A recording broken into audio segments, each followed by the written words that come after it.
মোহাম্মদ সাল্লাল্লাহু আলাইহি সাল্লামের দৌহিত্র হযরত ইমাম হোসেন ও তার পরিবারের সদস্যরা শহীদ হয়েছিলেন।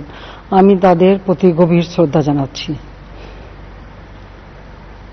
1975 সালের 15ই আগস্ট বাংলার মাটিতেও জাতির পিতা বঙ্গবন্ধু শেখ মুজিবুর রহমানকে সপরিবারে হত্যা করে আরেক কারবালা বাংলার মাটিতে সৃষ্টি হয়েছিল। যারা শাহাদাত বরণ করেছেন আমি তাদের প্রতি শ্রদ্ধা জানাচ্ছি। 1971 সালে মহান মুক্তিযুদ্ধের 23 লাখ শহীদ এবং 2 লাখ নির্যাতিতা মা বোনের প্রতি শ্রদ্ধা জানাই। প্রিয় দেশবাসী, আজকে অত্যন্ত বেদনা ভারাক্রান্ত মন নিয়ে আপনাদের সামনে উপস্থিত হয়েছি। লাখো শহীদের রক্তের বিনিময়ে অর্জিত স্বাধীন বাংলাদেশের জনগণের আর্থসামাজিক উন্নয়নের জন্য নিরলসভাবে পরিশ্রম করে যাচ্ছি। বিগত 15 বছরের মধ্যে বাংলাদেশের মানুষের ভাগ্যের পরিবর্তন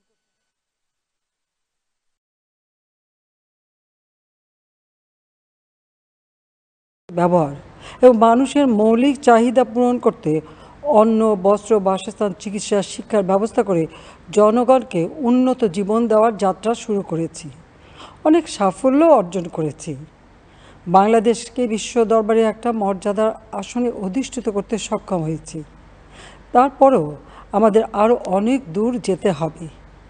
বাংলাদেশের মানুষ যখন একটু স্বস্তি শান্তিতে ফিরে, যখন তাদের মাঝে এমন কোনো ঘটনা ঘটে যা অত্যন্ত বেদনাদায়ক। 2018 সালে ছাত্র সমাজের আন্দোলনে পরিপ্রেক্ষিতে সরকার সরকারি চাকরিতে কোটা প্রথা বাতিল করে একটা পরিপত্র জারি করে।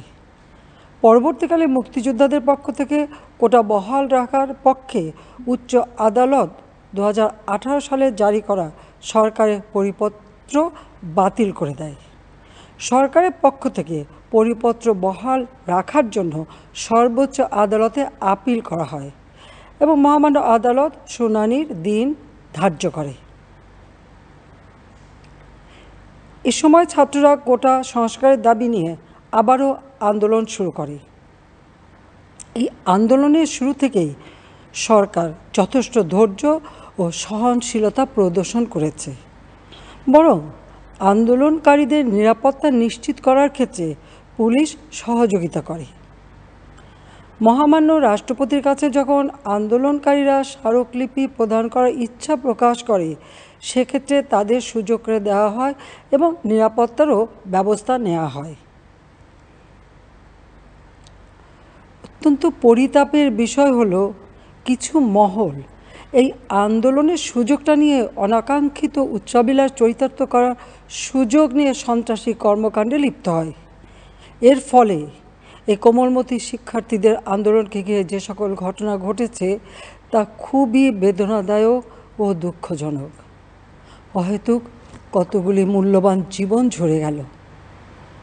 আপনজন হারাবার বেদনা যে কত কষ্টের তা আমার থেকে আর কে বেশি জানে। যারা মৃত্যুবরণ করেছে তাদের আত্মার মাগফিরাত কামনা করছি। পরিবারের সদস্যদের প্রতি গভীর সমবেদনা জানাচ্ছি। আমি প্রতিটি হত্যাকাণ্ডের নিন্দা জানাই। যে সকল ঘটনা ঘটেছে তা কখনোই কাম্য ছিল না। চট্টগ্রামে সন্ত্রাসীরা বহুতল ভবনের ছাদ থেকে ছাত্রদের হত্যার উদ্দেশ্যে নির্মমভাবে নিচে ছুঁড়ে ফেলে দিয়েছে। অনেক ছাত্রের হাত পায়ের রগ কেটে দেয়, তাদের উপর লাঠি পেটা ও ধারালো অস্ত্র দ্বারা আঘাত করে। একজন মৃত্যুবরণ করেছে, অনেকে মৃত্যুর সাথে পাঞ্জা লড়ছে। ঢাকা, রংপুর এবং রাজশাহী বিশ্ববিদ্যালয়ের উপাচার্যের বাসভবন ও ছাত্রছাত্রীদের আবাসিক হলে অগ্নিসংযোগ ও ভাঙচুর করা হয়। সাধারণ পথচারী, দোকানিদের আক্রমণ, এমনকি রোগীবাহী অ্যাম্বুলেন্স চলাচলে বাধা প্রদান করা হয়। মেয়েদের হলে ছাত্রীদের উপর আক্রমণ করা হয়েছে এবং লাঞ্ছিত করা হচ্ছে। আবাসিক হলে প্রবোজদের হুমকি দেওয়া হয় এবং আক্রমণ করা হয়েছে। শিক্ষকদের উপর চড়াও হয়ে তাদের গায়ে হাত তোলা হয়েছে। আমি বিশ্বাস করি যারা কোটা সংস্কার আন্দোলনে জড়িত তাদের সাথে এই সকল সন্ত্রাসীদের কোনো সম্পর্ক নেই, বরং সন্ত্রাসীরা এদের মধ্যে ঢুকে সংঘাত ও নৈরাজ্যকর পরিস্থিতির সৃষ্টি করছে। এই ধরনের ঘটনার সঙ্গে যারা জড়িত তাদের চিহ্নিত করে উপযুক্ত শাস্তির ব্যবস্থা করা হবে। যারা হত্যাকাণ্ডের শিকার হয়েছে তাদের পরিবারের জন্য জীবন জীবিকা নির্বাহের ক্ষেত্রে যে সহযোগিতা দরকার তা আমি করব। আমি দ্ব্যর্থহীনভাবে ঘোষণা করছি, যারা হত্যাকাণ্ড, লুটপাট ও সন্ত্রাসী কর্মকাণ্ড চালিয়েছে, এরা যেই হোক না কেন, তারা যেন উপযুক্ত শাস্তি পায় সে ব্যবস্থা নেওয়া হবে। আমি আরও ঘোষণা করছি, হত্যাকাণ্ড সহ যে সকল অনভিপ্রেত ঘটনা ঘটেছে, সুষ্ঠু ও ন্যায় বিচারের স্বার্থে সে সকল বিষয় বিচার বিভাগীয় তদন্ত করা হবে। কাদের উস্কানিতে সংঘর্ষের সূত্রপাত হলো, কারা কোন উদ্দেশ্যে দেশকে একটি অরাজক পরিস্থিতির দিকে ঠেলে দিল, তা তদন্ত করে বের করা হবে। আমি আন্দোলনরত কোমলমতি ছাত্রছাত্রীদের নিরাপত্তা নিয়ে অত্যন্ত উদ্বিগ্ন। এই সন্ত্রাসীরা যে কোনো সময় সংঘাতের পরিবেশ তৈরি করে তাদের ক্ষতি সাধন করতে পারে। তাই শিক্ষার্থীদের পিতা মাতা, অভিভাবক এবং শিক্ষকদের প্রতি আমার আবেদন, তারা যেন তাদের সন্তানদের নিরাপত্তার বিষয়ে সজাগ থাকেন। একই সাথে সকল শিক্ষা প্রতিষ্ঠানের ছাত্রছাত্রীদের নিরাপত্তার বিষয়টি বিশেষভাবে নজর রাখেন। সরকার হাইকোর্টের রায়ের বিরুদ্ধে সর্বোচ্চ আদালতে আপিল করেছে। আপিল আদালতে শুনানির দিন ধার্য করা হয়েছে। আদালত শিক্ষার্থীদের কোনো বক্তব্য থাকলে তা শোনার সুযোগ সৃষ্টি করে দিয়েছে। এই আইনি প্রক্রিয়ার মাধ্যমে সমস্যা সমাধানের সুযোগ রয়েছে। এই আইন প্রক্রিয়া সমাধানের সুযোগ থাকা সত্ত্বেও রাস্তায় আন্দোলনে নেমে দুষ্কৃতিকারীদের সংঘাতের সুযোগ করে দেবেন না। সর্বোচ্চ আদালতের রায় আসা পর্যন্ত ধৈর্য ধরে অপেক্ষা করার জন্য আমি সকলকে বিশেষভাবে অনুরোধ জানাচ্ছি।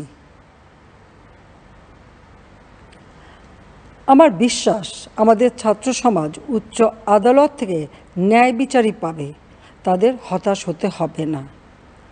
ইনশাল্লাহ মুক্তিযুদ্ধের চেতনায় আমাদের প্রিয় মাতৃভূমিকে সকলের সহযোগিতায় স্মার্ট বাংলাদেশ হিসেবে গড়ে তুলব।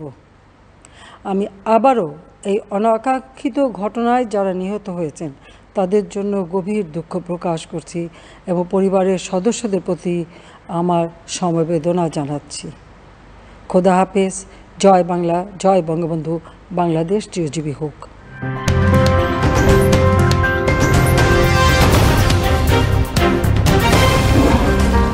Voice of Tiger.